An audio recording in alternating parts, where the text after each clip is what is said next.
কি রে সর্বনাশী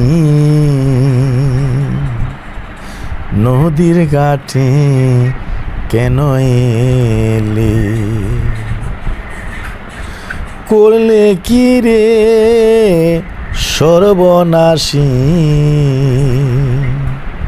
নদীর ঘাটে কেন এলে?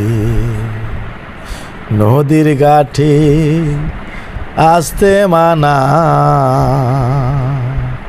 গোসল করবে বাড়ি। করলে কি রে সর্বনাশী নদীর ঘাটে কেন এলি? গাছ তো আনলাম ভিয়েতনাম থেকে, তাহলে বাংলাদেশে সারা হইলে না, অনেক দিন হয়েছে এখন পর্যন্ত ফল হইতেছে না, টুকটাক আইতেছে। খাটাখাটি তো আমি কম করতেছি না, বাড়িটাতে তো বহুত পয়সা খরচ করলাম, গাছরা উন্নত মানের লাগাইলাম, কিন্তু ফলনে তো খুব একটা বেশি পাইতাছি না। খাটাখাটনি তো আর কি কম করছি, দেখা যাক আল্লাহ কি ফলে রাখছে। হইতো না একদিন অবশ্যই হইব। লাগার পরে লেবু গাছ তো মোটামুটি, আম গাছ তো যেমন হয়েছে, তারপরে লেবু গাছও তো মোটামুটি ভালো ফলন হয়েছে, লেবু তো ভালো হয়েছে।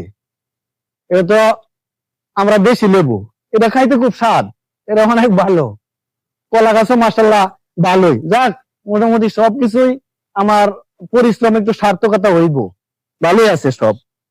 তার যদি হয়েছে তো ভালো হয়েছে, আর বাকিটা আরো গাছরা দূর দূরান্তে আনতে হইব, ভালো জাতি গাছ আনতে হইব। আমরুপালি আম আনতে হইব। ওই যে লেবু, অনেক ভালো লেবু হয়েছে মাশাল্লাহ।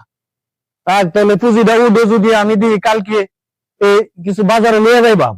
লেবু দাদা পাইকে পাইতেছি গা, কতদিন ধরে আইতেমও পারি না গাছের গুড়ির। লেবু তো বড় হয়েছে, মোটামুটি ভালো হয়েছে। তারপরে দেখা যাক, তারপরে একটা সাজনা গাছও আছে। এটা হলো মরিচ গাছ, কামরাঙ্গা মরিচ।